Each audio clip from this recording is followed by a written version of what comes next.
आज हम लोग साइकेट्री के कुछ जो है क्वेश्चन पूछे जाने वाले नीट के क्वेश्चन, नीट पीजी के क्वेश्चन पे डिस्कस करते हैं।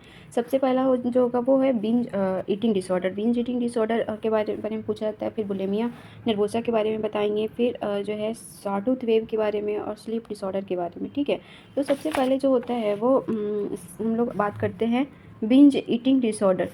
बिंज ईटिंग डिसऑर्डर के बारे में। ठीक है, तो बिंज ईटिंग डिसऑर्डर में क्या होता है कि इसमें जो पेशेंट है वो ओवरवेट होगा। क्वेश्चन कैसे पूछेगा, जो बेसिकली टॉपिक तो आप लोग मैरो से पढ़ लोगे, ठीक है, लेकिन क्वेश्चन कैसे पूछा जाता है, तो पेशेंट जो होगा, पेशेंट ओवरवेट होगा और खाना खाने के बाद जो है, खाना खाने के बाद वो उसको ग्रीफ हो सकता है कि रेग्रेट होगा कि मैंने क्यों इतना खाना खा लिया, और वो आइसोलेट होकर के खाएगा। और क्या होगा, उसका कंट्रोल नहीं रहेगा, बहुत ही ज़्यादा पेट भरने के बाद जो है उसके बाद भी खाता रहेगा। तो इस तरह के क्वेश्चंस अगर देते हैं तो उसका जो डीडी बनेगा वो क्या होगा, बिंज ईटिंग डिसऑर्डर। ठीक है, फिर दूसरी बात करते हैं। दूसरी जो है वो है बुलिमिया नर्वोसा। बुलिमिया नर्वोसा क्या होता है, इसमें आपको ज़्यादातर फ़ोटो दे सकता है जिसका होता है साइन, रसल साइन बोलते हैं। रसल साइन क्या होता है, जिसमें हाथ में, मतलब हाथ के नकल्स पे जो है डॉर्सम ऑफ हैंड पे उसके छिला हुआ जैसा रहेगा। ठीक है, इसमें होता क्या है बुलिमिया नर्वोसा में, जो पेशेंट है वो खा तो लेता है, जो भी ज़्यादातर फीमेल पेशेंट में देखने को मिलता है, खा तो लेता है लेकिन वो फिर उसको वॉमिट करके एक्सक्रीट कर, मतलब बाहर निकाल देता है। ठीक है, और वॉमिट करके बाहर निकाल देगा, और उसको लगता है कि मैं इतना वेट गेन कर लूँगी, तो इसलिए वॉमिट करवा लेता है। इस कारण से उसमें हाथों पे छिलने वाला साइन होता है, रसल साइन। तो ये क्वेश्चन पूछा जाएगा बुलिमिया नर्वोसा के बारे में। फिर थर्ड पॉइंट है कि थर्ड हम अब इसके बारे में बात करते हैं, स्लीप डिसऑर्डर। स्लीप डिसऑर्डर जो होता है, हाँ, एक क्वेश्चन और पूछा जाता है, स्कोफ जो क्राइटेरिया है किसके लिए होता है, तो ए होता है ईटिंग डिसऑर्डर के लिए। इसमें क्या होता है, बेसिकली हम एक क्वेश्चंस पूछते हैं कि आपको जो है लॉस ऑफ वेट है, लॉस ऑफ वेट तो नहीं हुआ है, या फिर जो है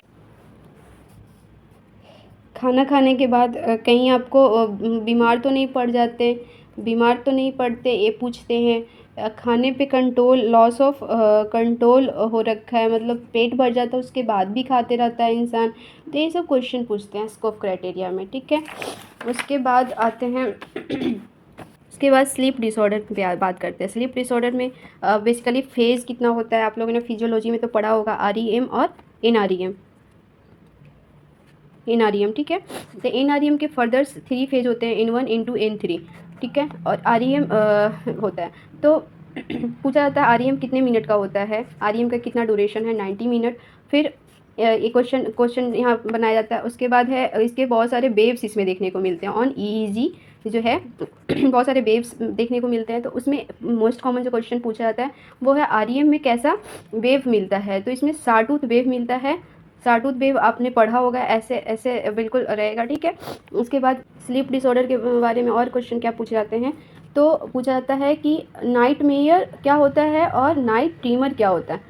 नाइट ट्रीमर क्या होता है, नाइट ट्रीमर जो होता है वो आपको बच्चों में देखने को मिलता है। नाइट ट्रीमर, ट्रीमर का मतलब ही हो गया कि बच्चा डर जाता है और वो डर करके जागता है। ठीक है, और जो है जब बच्चा जागता है डर करके, तो उसको याद नहीं रहता कि उसके साथ क्या हुआ था। ठीक है, तो हमने उसको बाद में याद नहीं रहेगा। पर नाइट मेयर सपना होता है। ठीक है, सपना, आप सपना देखते हैं इस फेज़ में, और किस फेज़ में देखते हैं, REM फेज़ में देखते हैं। ठीक है, और क्वेश्चंस क्या पूछे जाते हैं, ये नाइट मेयर्स कौन से फेज़ में होता है, तो NREM के कौन सा फेज़, N3 फेज़ में। ठीक है, फिर और स्लीप डिसऑर्डर में और क्या क्या क्वेश्चन पूछते हैं कि नार्कोलेप्सी क्या होता है, नार्कोलेप्सी क्या होता है। नार्कोलेप्सी होता है वो दिन में भी बहुत ज़्यादा, मतलब नींद आना, हमेशा नींद में ही रहना, तो वो होता है नार्कोलेप्सी। नार्कोलेप्सी में जो है मतलब दिन में सोना बहुत ज़्यादा, ऐसा क्वेश्चन पूछा जाएगा कि सोते सोते जो है कैटाप्लेक्सी देखने को मिल रहा है, या फिर जो है डे टाइम ज़्यादा सो रहा है। ठीक है, डे में भी सो रहा है, रात में भी सो रहा है, दैट इज़ नार्कोलेप्सी। और क्यों होता है ये, तो ओरेक्सिन की कमी से होता है। ठीक है, उसके बाद इसका ट्रीटमेंट क्या होता है, तो इसमें ट्रीटमेंट देते हैं मोडाफिलिन या फिर अरमोडाफिलिन। ठीक है, वो टर्म आपको और जानना चाहिए, वो है सोमना एम्बोलिज्म। सोमना एम्बुलिज्म क्या होता है? एम्बू का मतलब हो गया एम्बुलेटी मतलब चलना, ठीक है। और सोमना मतलब हो गया स्लीप, ठीक है, स्लीप रात में चलना, दैट इज सोमना एम्बुलिज्म। और एक होता है सोमनी लोक्यू। सोमनी लोक्यू क्या होता है?